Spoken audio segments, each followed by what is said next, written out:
नमस्कार, मैं हूं आपके साथ अलीम अतार। जोहार झारखंड के इस बुलेटिन में झारखंड की तमाम खबरों की चर्चा होगी।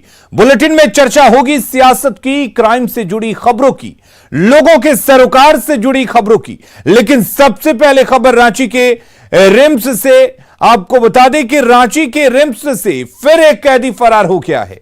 8 महीने के भीतर यह दूसरी घटना है जब रिम्स में इलाज कराने पहुंचा कैदी फरार हो गया है।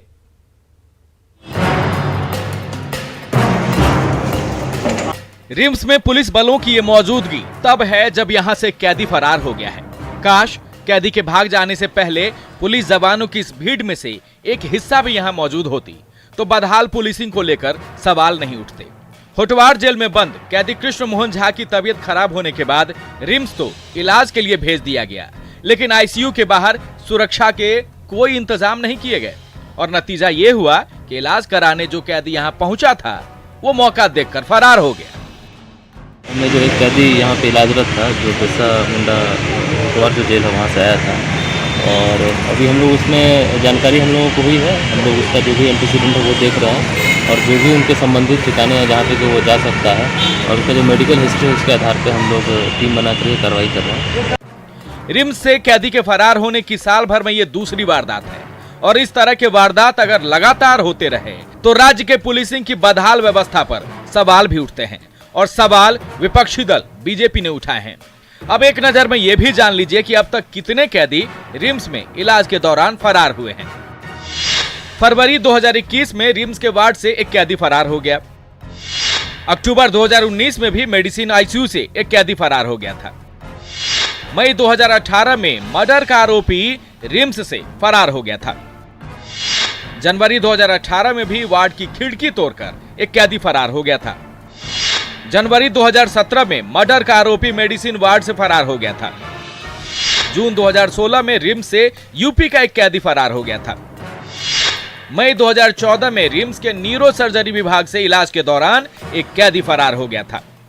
जब रिम्स से पुलिस सुरक्षा के बावजूद एक दुर्दांत नक्सली फरार हो गया और उस दुर्दांत नक्सली के ऊपर हत्या, लैंडमाइन ब्लास्ट के अतिरिक्त बहुत संगीन आरोप थे और उसका रिम्स जैसे हाई सिक्योरिटी जोन से फरार होना बहुत सारे सवालों को जन्म देता और पूरे राज्य की जो पुलिसिंग है उसको दिखाता।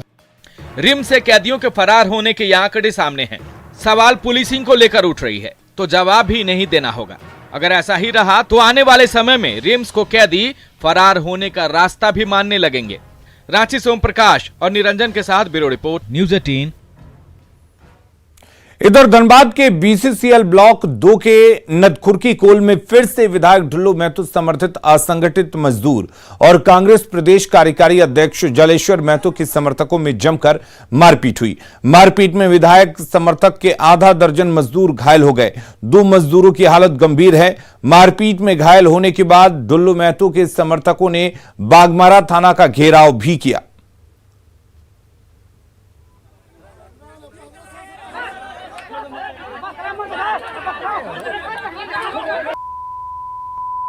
तो तस्वीरें आप देख सकते हैं किस तरह से ढुल्लू महतो और राजेश्वर महतो के समर्थक आपस में भिड़े हैं। जलेश्वर समर्थक आपस में भिड़ते रहते हैं और इस तरह की तस्वीर सामने आती है। लेकिन यह तस्वीर देखकर अंदाजा लगाया जा सकता है कि यहां पर मजदूरों के बीच आपसी वर्चस्व की लड़ाई किस कदर चल रही है। 20-25 गुंडा लोग लाठी, डंडा, रोड, हॉकी स्टिक लेके आया और अचानक हम लोगों पे हमला किया और बोला कि गुंडा लोग तुम लोग को मार के भगा देंगे। राज्य की बदहाल पुलिसिंग व्यवस्था को लेकर उठ रहे तमाम सवालों के बीच दुमका से कानून व्यवस्था की राहत भरी खबर सामने आई है। गैंगस्टर मुन्ना राय के नाम पर रंगदारी मांगने वाले 4 अपराधियों को दुमका पुलिस ने शिकारीपाड़ा और मुफस्सिल थाना में छापेमारी कर गिरफ्तार किया। गिरफ्तार चारों अपराधियों ने दो मुहानी गांव में महफूज आलम के नवनिर्मित घर पर पोस्टर चिपकाकर 8 लाख रुपए की रंगदारी मांगी थी।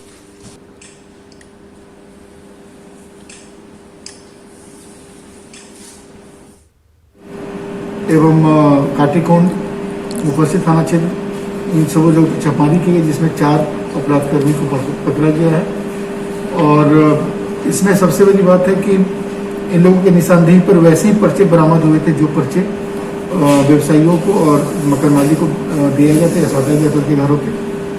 और इसमें अभी तक हम लोगों ने 3 मोबाइल फ़ोन, कुछ पर्चे, उसके बाद एक बिना नंबर का मोटरसाइकिल इत्यादि की बरामदगी हुई है। और इसमें कुछ वांछित अपराधकर्मी भी हैं जिसकी गिरफ्तारी अभी होने वाली।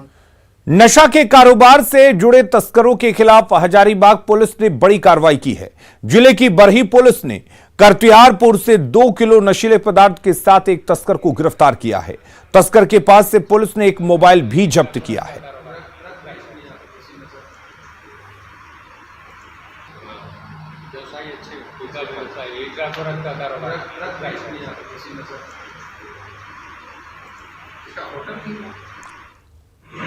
रेड से सज्जा से एक काले रंग का पॉलीथीन के अंदर सफेद रंग के प्लास्टिक में अफीम जैसा पदार्थ पाया गया जिसका वजन करीब 2 किलोग्राम और एक वीवो का मोबाइल फोन प्राप्त किया गया।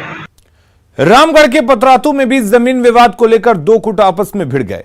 इलाके के जयनगर बस्ती में 2 गुटों के बीच हुई इस मारपीट में कई लोग घायल हो गए, जिसमें गंभीर रूप से 8 घायलों को रांची रिम्स रेफर कर दिया गया है। मामला पुलिस के संज्ञान में आ चुका है और पुलिस अब अपने स्तर से मामले की जांच कर रही है।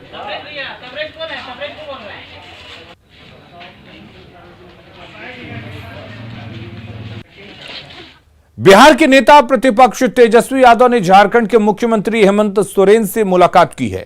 अपने 2 दिवसीय झारखंड दौरे पर आए तेजस्वी प्रदेश में पार्टी का जनाधार बढ़ाने की कोशिशों में लगे हैं। विधानसभा में राजद की सीटें बढ़ाने की जद्दोजहद में हैं। सत्ता पक्ष इसे जहां औपचारिक मुलाकात बता रहा है, तो वहीं विपक्षी बीजेपी आरजेडी पर तंज कस रही है।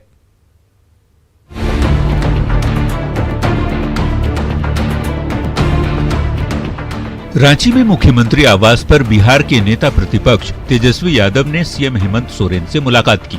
तेजस्वी के साथ झारखंड के श्रम मंत्री सत्यानंद भोक्ता भी मौजूद थे। भोक्ता प्रदेश में राजद के एकमात्र विधायक हैं जिन्हें गठबंधन के तहत हेमंत कैबिनेट में मंत्री बनाया गया है। मुलाकात की तस्वीर को हेमंत सोरेन और तेजस्वी यादव दोनों ने ही ट्विटर पर पोस्ट किया। झारखंड के मुख्यमंत्री हेमंत सोरेन ने तेजस्वी यादव को भाई बताया। उन्होंने ट्वीट कर लिखा, बिहार के पूर्व उप मुख्यमंत्री और बिहार विधानसभा में नेता प्रतिपक्ष युवा नेता तेजस्वी यादव भाई से आवास में मुलाकात हुई। कोई आश्चर्य की बात नहीं है और कोई नई बात भी नहीं है। सभी पार्टियां अपने अपने संगठन को मजबूत करने की दिशा में काम करती है और उसी दिशा में आज यहाँ पर तेजस्वी यादव और उसी क्रम में वो राज्य के मुख्यमंत्री माननीय हेमंत सोरेन जी से भी उनकी मुलाकात हुई है। कांग्रेस के लोगों से भी उनकी मुलाकात हुई है। झारखंड प्रदेश कांग्रेस के अध्यक्ष राजेश ठाकुर ने भी तेजस्वी यादव से मुलाकात की। तेजस्वी शनिवार को ही रांची आए थे। उनका ये दौरा झारखंड में 2024 में होने वाले विधानसभा चुनाव को लेकर अपनी पार्टी को मजबूत बनाने की कवायद को लेकर देखा जा रहा है। सत्ता पक्ष की ओर से इस मुलाकात को औपचारिक बताया जा रहा है, तो बीजेपी ने तेजस्वी और हेमंत की मुलाकात पर तंज कसते हुए कहा है कि तेजस्वी यादव के पिता बिहार के बंटवारे के खिलाफ थे, लेकिन आज इन्हें झारखंड की चिंता सता रही है। और मेरी लाश पर झारखंड बनेगा, ये लालू यादव का बयान था। विधानसभा में प्रस्ताव को कई बार विरोध किया और आज जब झारखंड बन गया तो विधवा विलाप करने के लिए चले आ रहे हैं। झारखंड की चिंता हो गई उनको। ये लोग झारखंड विरोधी हैं, झारखंड विरोधी। झारखंड में संगठन और गठबंधन की मजबूती को लेकर तेजस्वी यादव का फोकस है। दरअसल अगले विधानसभा चुनाव में राजद की पकड़ को मजबूत करने के लिए तेजस्वी अभी से ही झारखंड पर ध्यान दे रहे हैं। चूंकि हेमंत सरकार में आरजेडी शामिल है, लिहाजा गठबंधन को मजबूत करने की कोशिश भी की जा रही है। वैसे तेजस्वी और हेमंत की मुलाकात से सियासी गलियारे में चर्चाओं का बाजार गर्म जरूर है। न्यूज 18 के लिए रांची से निरंजन और ओम प्रकाश की रिपोर्ट। तो झारखंड में आरजेडी को मजबूत करने के मकसद से कार्यकर्ता सम्मेलन का आयोजन किया गया। पार्टी नेता तेजस्वी यादव खुद कार्यकर्ता सम्मेलन को संबोधित करने पहुंचे। तेजस्वी यादव के साथ झारखंड बिहार के कई बड़े आरजेडी नेता सम्मेलन में मौजूद रहे। कार्यकर्ता सम्मेलन को संबोधित करते हुए तेजस्वी यादव ने कहा कि झारखंड में आरजेडी गठबंधन के तमाम पार्टियां एक दूसरे की मजबूती पर निर्भर हैं। एक पार्टी मजबूत होगी तो गठबंधन की तमाम पार्टियां खुद ब खुद मजबूत होती जाएंगी।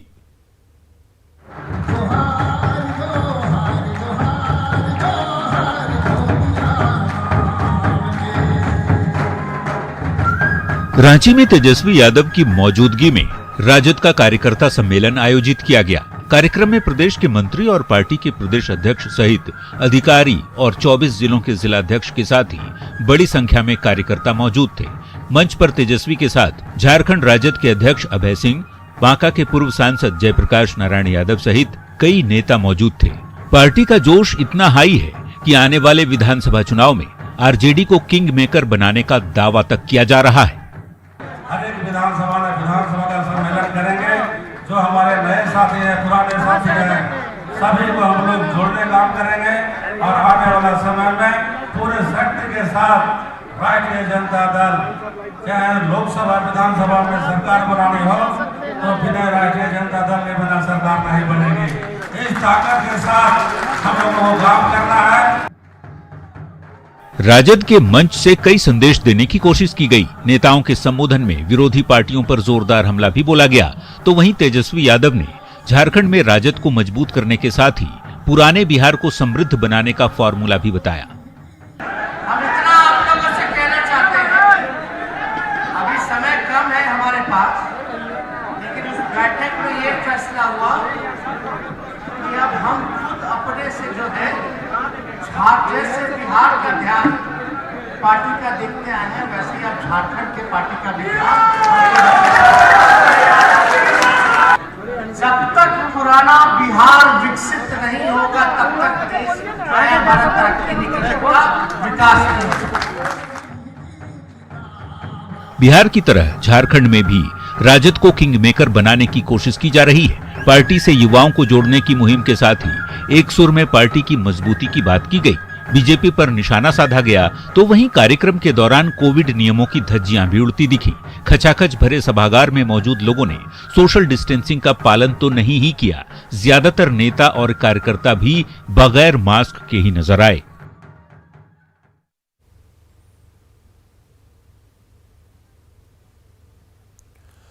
सरकार की तरफ से भले ही झारखंड के विकास के बड़े दावे किए जा रहे हों, लेकिन सच्चाई तो यह है कि लोगों को पीने तक का पानी नहीं मिल रहा है। जी हां, गुमला के मझगांव में लोग पानी की एक एक बूंद के लिए तरस रहे हैं। पहाड़ पर बसे इसी गांव के में करीब 150 परिवार रहते हैं, जिन्हें पानी के लिए कोसों दूर जाकर पीने का पानी लाना पड़ता है। ग्रामीणों का आरोप है कि गुहार लगाने के बावजूद समस्या का समाधान नहीं किया जाता है।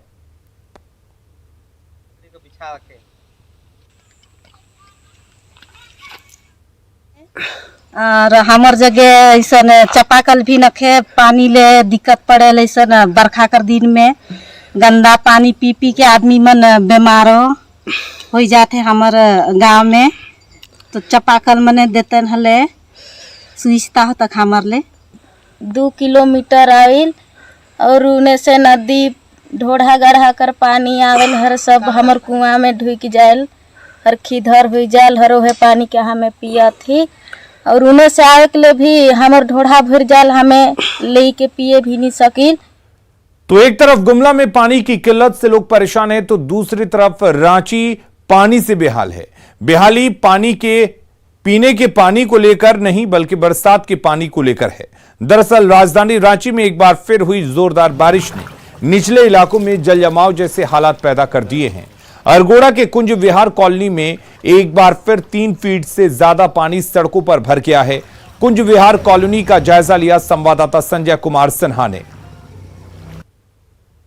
राजधानी रांची में बीती शाम अचानक हुई जोरदार बारिश ने कई मोहल्लों की सूरत बिगाड़ दी है।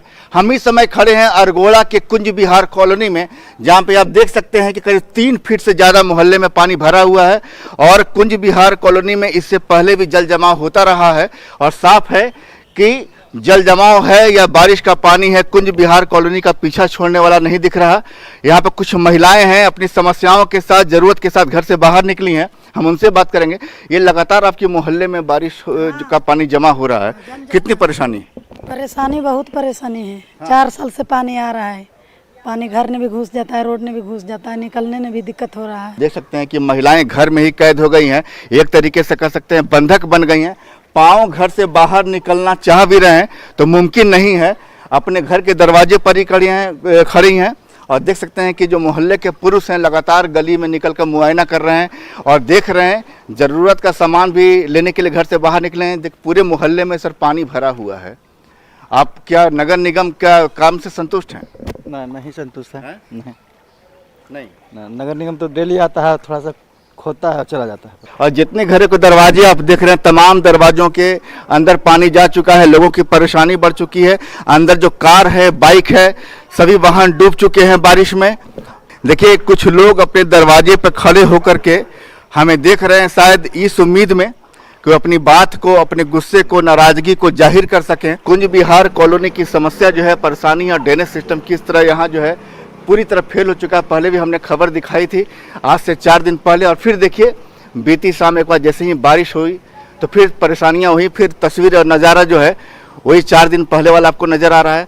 आप यही जान लीजिए कि कुछ गलियां रोशन हो जाती है खुद के बनाए नामों से, तो कुछ बदनाम हो जाती है नगर निगम के कारनामों से। संजय कुमार सिन्हा, न्यूज़ 18 रांची।